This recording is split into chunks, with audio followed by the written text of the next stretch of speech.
Hello, English 11 students, and welcome to the video for Week 7, Day 1. This video is designed for those students who are absent from our live Zoom class. If you can just follow along with me on the screen. As a reminder, everything you say, do, or type is recorded, so please keep it school appropriate. There is no saving, downloading, or taking pictures of this lesson or any lesson ever. All right, so our agenda for the class. I went over the reminders about assignment deadlines and breakout rooms, and then we worked on the assignment called Narrative Proposal, where I do a walkthrough and then you begin working on that yourself. So as a reminder, for assignment deadlines, right, all assignments are due at the end of the live Zoom session, which you missed. So you're going to need to make sure that after you're done watching this video, you complete the assignment and turn it in as soon as possible. The deadline for today's work is 3 p.m. on Wednesday. If you need help, there's student support from 2:45 to 3:15, Monday, Tuesday, Thursday, and Friday, as well as office hours on Wednesday. Please make sure you're using the correct Zoom code to join those things.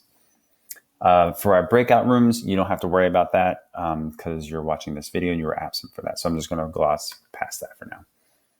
And you don't have to worry about that right now. If you haven't done so yet, please go to the English 11 homepage on Canvas. Click on this week's dates, and then you'll see under Week 7, Day 1, an item called Narrative Proposal. Please go ahead and click on that. Once that loads, make sure that you click on the button that says Open in a new tab, and then we can get started. So it may help to have the open as I go through this, and you can pause this video, work on the assignment, come back, resume the video, etc. Okay, so first, just like a very quick overview of the document itself. For this narrative proposal, if you read the directions at the top, it says view the 5 image choices, select one image that you will use to write your narrative for, then answer the brainstorming questions below. So some key things about this, and I'll go into these as they come up as well. But in the directions themselves, there's a link to a completed sample of like what your work should look like. I pretended like I was doing this assignment myself. So if you ever feel lost, I would suggest that you just look at the sample for some help. For the images or the pictures, I know they're really small. That's just so I could fit them in this document. But if you want to see the large picture, like in more detail, just click the hyperlinks and it'll go to the full image. Some of the questions you'll be answering, right? You'll be typing in answers. But then these 2 questions about what type of story you want to tell, and then how will the topic of race, culture, and identity come up in your story. You don't have to write anything for those. You just kind of highlight an answer to let me know what it is that your story will do or how your story will do that.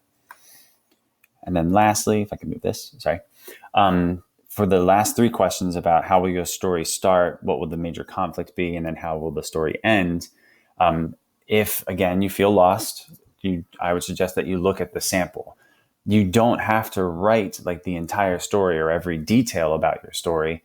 I'm just looking for a way for you to tell me where you want the story to go. Like, what are you thinking? Okay. So if you take a look at the first section, right, again, you're going to start by selecting an image that you want to work with. There are 5.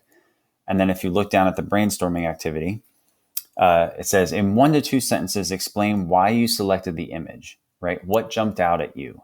What is it about this image that inspired you to write a story on it? And you've got your sentence starter that says, I chose image number, fill in the number, right? 1, 2, 3, 4, or 5. And then because, and then finish the rest of that sentence, right? Answering those questions. The next question says, who will be the main character of your story? What is their name? And give a 1-sentence description of them. And all of these things are subject to change, right? So you might call them Jeff today, but then change their name to Josephine tomorrow. Doesn't matter, right? I'm just looking for ideas. Like, what are you thinking right now? So there's a spot for you to drop in a name, and there's a spot for you to drop in a description of that main character for your story. The next question says, what will be the setting, right? The time and the place of your story. And there's a spot for time and place as well. And the more details you give, the better. So if you take a look at the sample, right, my answer is, I chose image number 4, right, this one. I chose image number 4 because when I looked at it, I immediately kind of thought of a fun story to tell. The weird creature, this like reddish orange thing, kind of jumped out at me. And the girl in the image also kind of reminded me of my friend in Serbia. My main character's name, right? I decided to name her Petra, which is actually my friend's name. And then a one sentence description, I wrote down, Petra is a great artist who uses her art to escape the bullying that she faces at her school. For what will be the setting, for the time, I said I wanted it to be the middle of the school year in the year 2020. And for the place, I want it to be Belgrade, Serbia, right? So Belgrade is a major city in Serbia. And then more specifically, I said I wanted to also kind of have the place be Petra's school, but then also like her home, like when she's in her room drawing. So the next two items that you're supposed to fill out, right, are these, where it says, what type of story do you want to tell, right? You can highlight one of the choices below or write in your own where it says other, right? And you've got a bunch of choices, right? Action or adventure. Do you want to tell a comedy story, a tragedy? Do you want to do something that's fantasy, something horror, science fiction, mystery, romance, right? And if you don't like any of those individual things, you can kind of type in your own answer, right? Delete my line and type in your own answer. Or if you're doing like a combination of two, you can highlight two. Like maybe you want it to be, a comedy and a mystery, right? Highlight both of them. Or you want it to be science fiction, tragedy, whatever it is that you're thinking, right? Go ahead and kind of give me some sort of indication by highlighting.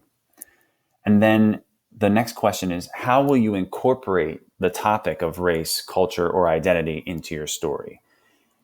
There's two ways that you're basically going to be able to do this. Either race, culture, or identity is going to be the focus of your story, like you're writing a story about culture or you're writing a story about race, then you would highlight that left option.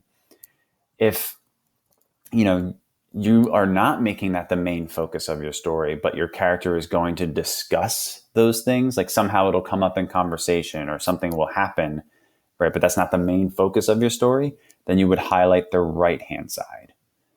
So for my sample, right, again, I'm still telling that story about Petra. I'm going with fantasy as my kind of type of story. And my story will focus on culture, right? And I'll get more into that in just a second.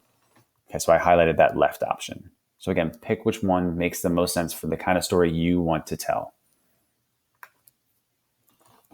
And then the last three things that you need to work on in this proposal are answering these three questions, right? How will your story start?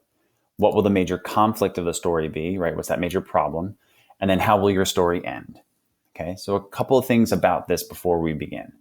For the question that says, what will the major conflict of the story be? There are three types of basic conflict. There's person versus person, when two people don't agree on something. And it could be like an argument. It could be a fight. It could be a debate, right? Then there's person versus society, where someone feels like they don't fit in because society, not just an individual person, but society itself is telling them, you're different or, you don't belong. And then or another version of person versus society is when society comes up with rules that everyone is supposed to stick to, but your character in the story doesn't like those rules or doesn't think that those rules are fair, right? Or that those should be the rules, right? That's also person versus society. And then person versus self is when your main character has some kind of like important decision to make. And for whatever reason, they're having a really hard time making up their mind. It could be, they're struggling to decide to go somewhere, to do something. It could be something just happened to them and they don't know how to feel or they don't know how to react, right? These are person versus self conflicts. You can do one or a combination of all three of those. If you take a look at the sample that I gave, right, about my story with Petra, it says, how will your story start? I wrote in, I want to start my story with a group of kids making fun of Petra because her mother is Serbian and her father is Croatian. Move this out of the way. Move you up here. Here we go. And those Serbian and Croatian are two nationalities with different cultures that typically don't like one another. They live right next to each other in Europe, but they do not like one another. They have a long history of conflict. So I'm going to have it, it says, she'll run home after school and start drawing to escape the negative feelings she has. And one of her drawings is going to come to life, right? That's how I want my story to kind of start. What will the major conflict of the story be? For my story, I said, I have a person versus person conflict, right? So it's going to be Petra versus her classmates, those bullies, and a person versus society conflict, right? Because she lives in Belgrade, Serbia, everyone who knows about her Croatian father will basically judge her. So there's always going to be that idea that she doesn't fit in because her family doesn't look like all the other families that are, Serbian mothers and fathers.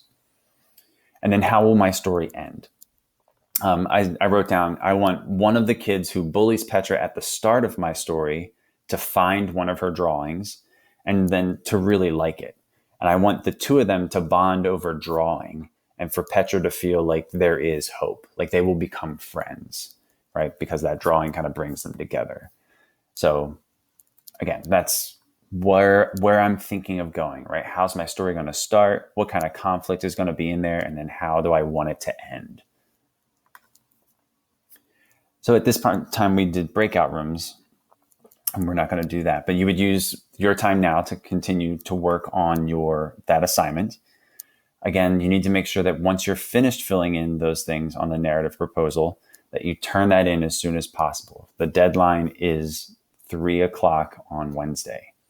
If you need time or you need some extra help, please make sure that you attend the student support from 2:45 to 3:15. That's Monday after school, Tuesday after school, or you could attend office hours on Wednesday, and I can help you then. Thank you very much for watching, and I hope to see you in class soon.